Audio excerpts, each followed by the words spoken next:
Déstockage Games. Bonjour à tous et bienvenue dans cette nouvelle vidéo. Aujourd'hui, on retourne auprès de Metal und Lackierwarenfabrik Johannes Grossfuß AG pour découvrir la MG42 de chez SNT.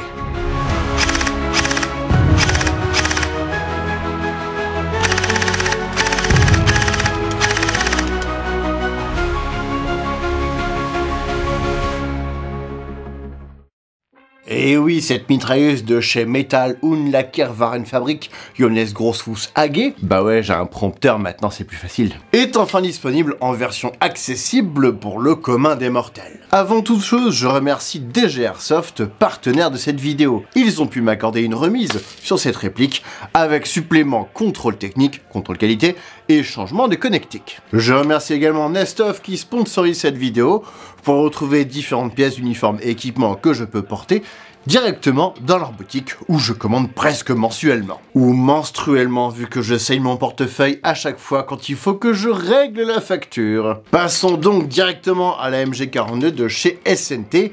Il y a beaucoup à dire, vous pourrez retrouver une fois encore les timecodes sur la barre en dessous pour pouvoir vous y retrouver dans les rubriques en vrac. Cette production de chez SNT est en fait un dérivé de la MG42 AGM, qui est sorti quelques années avant. Parce que oui, c'est AGM qui fut le premier à sortir une MG42 grand public. Avant, il n'y avait que la MG42 Shoei, très chère et pas ouf niveau puissance et portée. Et SNT a repris les plans de la AGM pour en faire une copie légèrement différente. Alors après, il y a plein de différentes versions avec la couleur du bois qui change, l'interne qui a évolué au fur et à mesure. Je reviendrai pas là-dessus, ça va dépendre vraiment des lots. Et puis j'ai pu demander à mon ami Victor de me prêter sa AGM, donc on va pouvoir comparer. Et oui, je ne présente que ce que je possède, mais pour faire une petite comparaison de ce genre, je vais pas dépenser 750 balles juste pour quelques secondes de vidéo. Je n'ai pas fait d'unboxing, mais je peux vous faire quelques photos du contenu de la boîte. Ainsi, dans le pack de chez DG Airsoft, vous aurez la boîte en carton sans fioriture, mais avec une petite étiquette qui indique les puissances et les vitesses de billes à la 0,20 g. Moi j'ai acheté en plus un MOSFET Nano AAB, ils me l'ont donc installé, ça c'est moi qui l'ai demandé, et ils m'ont donc mis le câblage d'origine dans une enveloppe. Vu qu'ils m'ont gentiment proposé de passer le tout en config MOSFET plus TEDIN, et pour ça je remercie l'équipe DG. Nous avons donc la crosse, le bipied et le levier d'armement glissés dans l'énorme bloc de mousse qui bloque bien l'AMG. On a une notice propre au modèle de chez SNT qui est plutôt bien écrite. On a quelques petites coquilles évidemment, mais c'est quand même plutôt bien traduit en français, j'ai connu bien pire. Et nous avons dedans un éclaté technique très complet. Et nous avons naturellement un drum qui peut contenir environ 2400 billes. On y reviendra après. Mais avant de pouvoir commencer à jouer, il faut naturellement assembler cette réplique. Comme ça même, ceux qui ne veulent pas faire de l'airsoft feront de la reconstitution. Reconstitution de réplique. On va d'abord commencer par le levier d'armement. C'est un point noir. Il ne sert à rien et il tient très mal, ça branle dans tous les sens. Parce que contrairement à la GEG ou la Shoei en version R, où le levier d'armement était vraiment réaliste, ici il est purement décoratif. Dommage. À voir si on pourrait pas profiter de son inutilité pour pouvoir le customiser et mettre un levier d'armement premier type par exemple. Ça changerait finalement. Ensuite, on va pouvoir mettre notre batterie, branchement mini Tamiya classique en sortie de boîte. Et on va pouvoir glisser la crosse et lui faire faire un quart de tour pour la verrouiller à l'aide du petit loquet sur le dessous. Et comme le capot s'ouvre de manière réaliste, avec le gros bouton sur le dessus, je ne peux que vous conseiller de d'abord mettre la crosse, puis ensuite de glisser la batterie par ici pour être sûr de ne rien casser en faisant le quart de tour. Parce que c'est un coup à arracher la connectique. Et ouais, coup du lapin, crac. Et ensuite, naturellement, au moment de refermer, vérifier qu'il n'y ait pas de fil sur le trajet. Et ensuite, à l'avant, on installe le bipied. Et comme sur la véritable MG, on peut choisir deux emplacements. À l'avant, ici, ou au milieu, ici. Ce qui lui donne un air vraiment spécial. Et du coup, on replie comme ceci. Ça fait vraiment bizarre. Le ressort de la fixation est assez sensible, donc le bouton est très facile à manipuler. Le bipied est monté sur une grosse vis.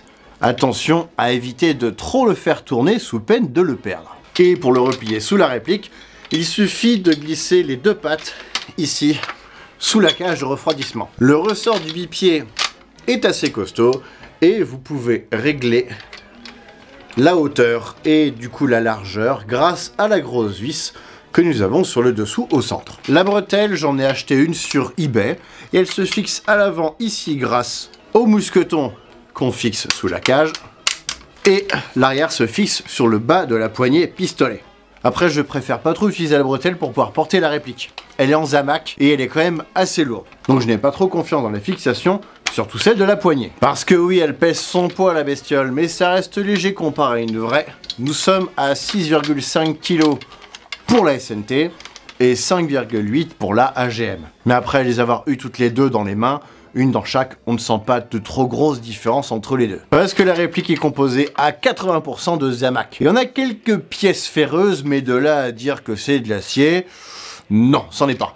Sont concernés donc le bipied, la patte de verrouillage du cache-flamme, la poignée, la trappe de canon, ici, et le drum. La trappe de canon ici est d'ailleurs mobile, avec un ressort pour verrouiller, mais totalement inutile, vu que le canon externe ne peut pas s'enlever. La crosse est en vrai bois, avec un vernis moche dessus, propre à SNT, et je l'ai laissé pour la vidéo, je la retoucherai après, pour pouvoir la rendre un petit peu plus réaliste. Mais après, c'était pour pouvoir la différencier de la version de chez AGM pour le test de tir, qui elle a une crosse retravaillée par les soins de Victor. Les grippes de poignet, quant à eux, sont en plastique, en couleur faux bois. Il y en a même une fausse vis ici, vu qu'il y a le moteur qui passe à cet endroit. On peut pas faire de trou dans le moteur, ce serait dommage. Limite, à ce niveau-là, ils auraient pu faire tout en couleur noire pour imiter la bakélite. Donc la crosse en plastique, les plaquettes en plastique, tout en noir. D'ailleurs, j'hésite à repeindre la crosse à l'arrière pour imiter la bakélite,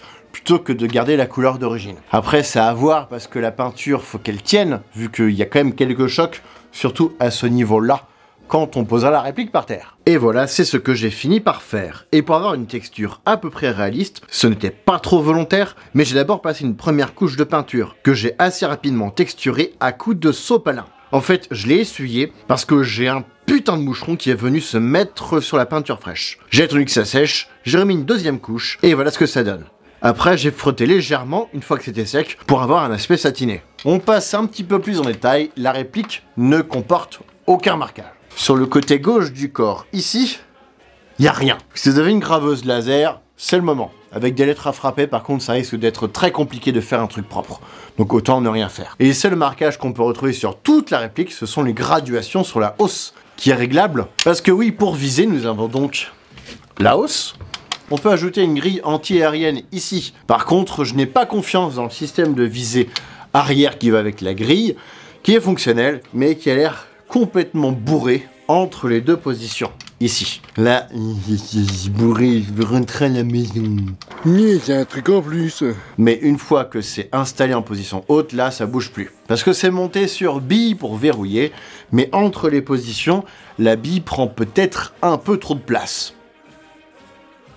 Et à l'avant, nous avons un guidon réglable à l'aide d'une grosse vis et qui peut se replier en position de transport, comme ici et là, en mode flip-up, ça s'appelle maintenant. Parlons maintenant du drum ou chargeur tambour qui vous permettra de tirer de la bille naturellement. Il y en a un fourni dans le pack de couleur noir mat. Je l'ai donc repeint en version grise et j'en ai acheté un autre pour 70 € que j'ai repeint en version camouflée. Et oui, sauf dans ma vie amoureuse, j'aime avoir le choix. Comme je disais, on peut mettre environ 2400 billes dedans et il fonctionne avec 4 piles AA. Et oui, le drum est alimenté électriquement pour pouvoir faire remonter les billes jusqu'à la mitrailleuse. Pour remplir votre chargeur en billes, deux méthodes. Soit vous basculez la trappe latérale ici, mais elle n'est pas pratique, l'ouverture est vraiment très fine, comme t'habites. Soit vous ouvrez tout simplement le drum en basculant la poignée pour pouvoir dégager la patte de verrouillage ici, et on ouvre le couvercle.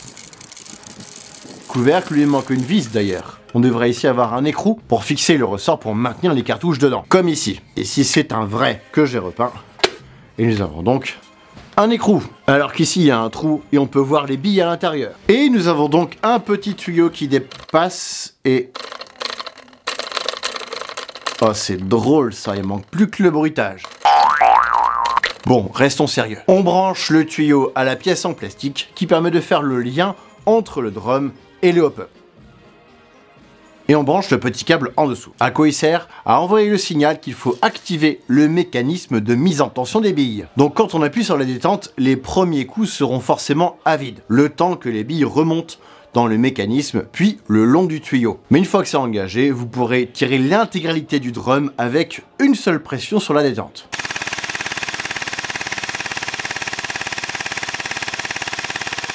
Par contre, il faut appuyer à fond sur la détente. Si vous faites au coup par coup, vos billes ne remonteront plus et vous allez vite tomber à court. Ceci dit, c'est une bonne méthode pour ensuite enlever votre drum s'il y a encore des billes dedans. Ça évite d'en mettre partout au moment où vous le démontez. Ou sinon, le plus simple, c'est de pouvoir débrancher le petit câble en dessous pour ensuite tirer les dernières billes jusqu'à ce que vous soyez vide, donc sécurisé. D'ailleurs, en parlant de sécurité, il y en a une dessus, sur le côté de la poignée. Elle est presque réaliste. C'est un bouton qui n'est qu'un tout petit peu en relief. Appuyez sur le côté gauche de la réplique et on est en sûreté. Et quand vous appuyez sur le côté droit ici, qui est très facile à manipuler, vous pouvez tirer.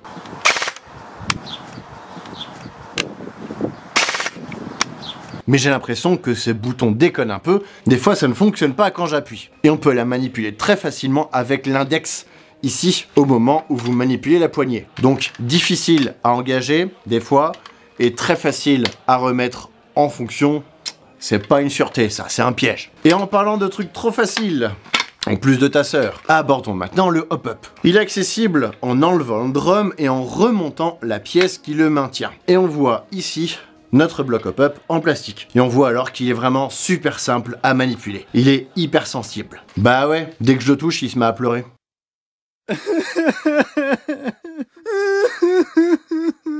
Il est plutôt efficace, mais avec les vibrations, j'ai vraiment l'impression qu'il faut le remettre en place de temps en temps. En parlant des vibrations, attention aux vis sur la gearbox. Elles peuvent se dévisser à force de tirer. Je remercie encore l'équipe de DG Airsoft qui a pu vérifier que la MG fonctionnait correctement avec de la 11.1. À l'expérience de ma MG42 GG, où le moteur a pété au bout de 200 billes, a fait peur aussi chez eux. Il paraît à l'intérieur que la MG a un piston en plastique, donc qui peut facilement se casser. À voir avec l'utilisation, pour le moment j'ai tiré 3 drums complets, ouais des fois j'avoue je m'amuse avec dans le jardin, et je n'ai jamais eu le moindre problème. Évidemment il est possible de grader cette réplique pour la transformer en machine de guerre, mais vous connaissez ma devise, tant que ça ne pète pas, j'y touche pas. Sous la gearbox d'ailleurs, ici on peut voir passer les fils au niveau de la poignée. Phénomène normal, mais ça aurait été quand même cool de les cacher un peu. Ah là là, SNT, vous en loupez pas une. Par contre, un détail me chiffonne.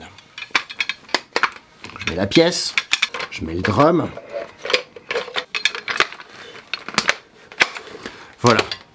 Mais il manque un truc, même avec le drum. Bah ouais, il manque ça, une amorce de bande sur le côté droit. Bah oui, même avec un drum en vrai, il y a une bande dedans. Amorce de bande, ça me fait un peu penser au début d'une RX. J'ai donc une amorce ici qu'on peut glisser entre le capot et la pièce en plastique. Voilà, là ça tient bien. J'ai beau tirer dessus, il se passe rien, c'est bien fixé. L'amorce de bande ici permet de cacher la grosse pièce plastique noire qui est moche, qui est du coup juste derrière. Petit inconvénient, quand vous manipulez votre réplique, l'amorce viendra se coller à la poignée, qui elle est aimantée puisqu'il y a le moteur, inévitable. Donc là ça peut être un peu gênant pour pouvoir tirer. Après vous pouvez mettre une bande originale, neutralisée évidemment, sans avoir à faire quoi que ce soit. Ça passe nativement sur la pièce qui tient le drum, il faut juste que votre pourvoyeur soit synchro pour bien bander comme il faut.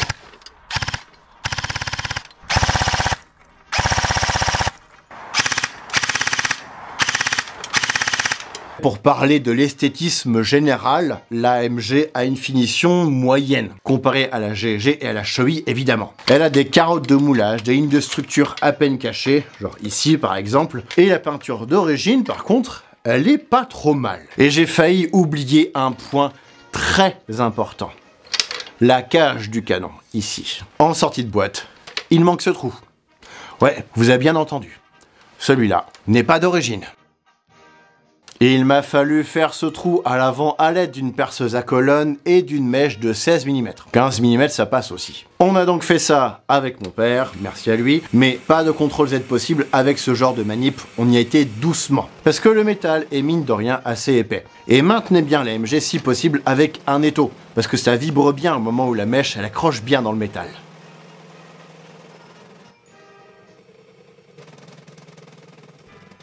Et on a des vis Allen de partout, de chaque côté, mais ça c'était pareil pour les autres modèles de MG, que ce soit Shoei ou GG. Ouais, je vous referai un jour une version modernisée de ma vidéo sur la MG42 de chez Shoei. Promis, en version R. Ah, c'est beau. Abordons maintenant la question du prix. C'est une mitrailleuse qu'on pourra qualifier de cheap. Moins de 1000 €. Pour une MG comme ça, ouais, c'est cheap. Sinon, prenez GG. Nous sommes donc à 900 € pour la SNT et à 750 € pour la AGM. Les deux versions ont quelques différences internes, de finition aussi. La AGM que vous voyez ici n'a pas le look sorti de boîte. Mon ami Victor l'a repeinte et a pu retravailler le bois.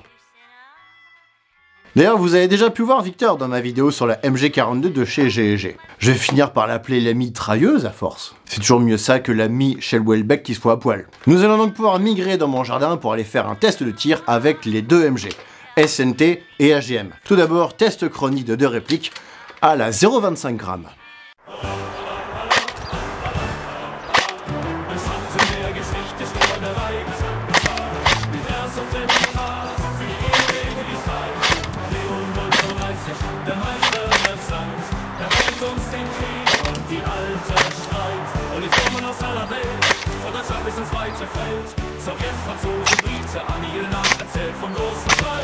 Jede Wache, jeder Detail, in seinen Händen wird es real. Er modifiziert, er perfektioniert, damit der Geist der Vergangenheit nicht verliert. Leon Wolfram war reif. Et on passe maintenant au test de tir à 45 mètres.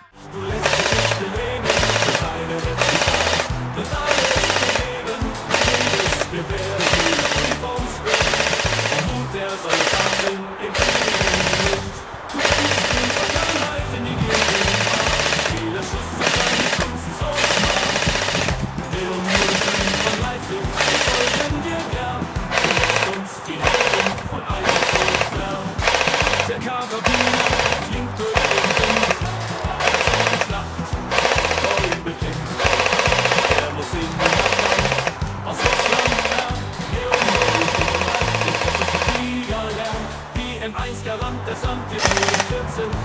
Seine Sammlung ist einfach wunderbar. Er bringt uns die Kriegsfront zu dir und zeigt, wie realistisch es wird hier.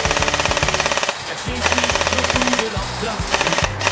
Er erweckt der Erbe so fantastisch. Jede Modifikation so präzise gemacht, als ob die Waffe erneut entfacht. Leon Wolfram am Auto, du lässt Geschichte leben.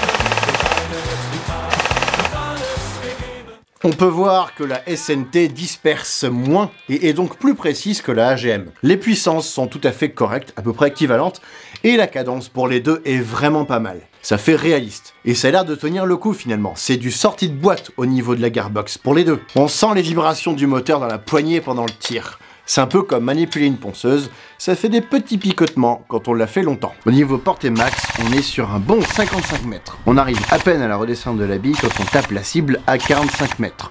On peut sans doute aller plus loin avec une révision complète. Je vous laisse donc faire votre grade à votre goût. Et c'est quand même super agréable à utiliser et on peut même tenter de tirer sans viser.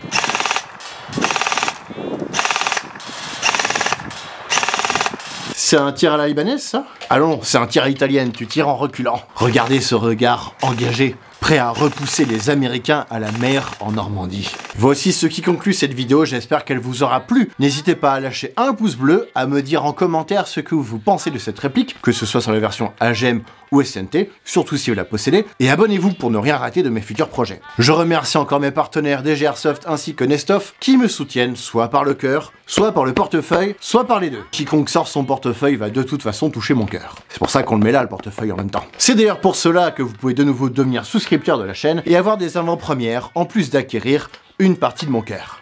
Je vais pouvoir lancer ma propre crypto, j'avais déjà le néo-dollar, pourquoi pas le néo-coin? Pour la grosse tête. Et quant à moi, je vous dis à bientôt pour d'autres vidéos. Salut!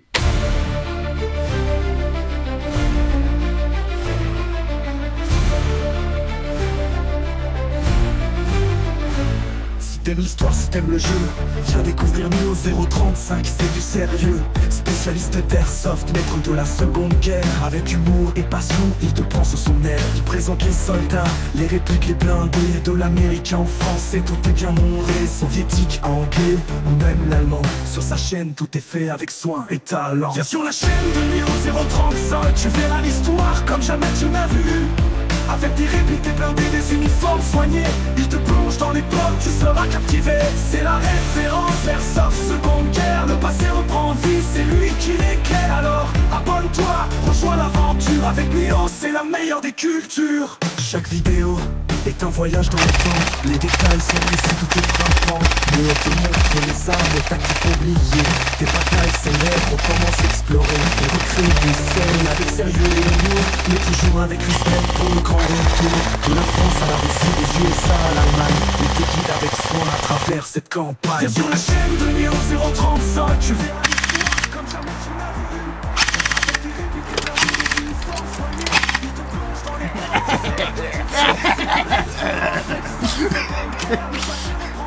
c'est lui qui l'éclaire.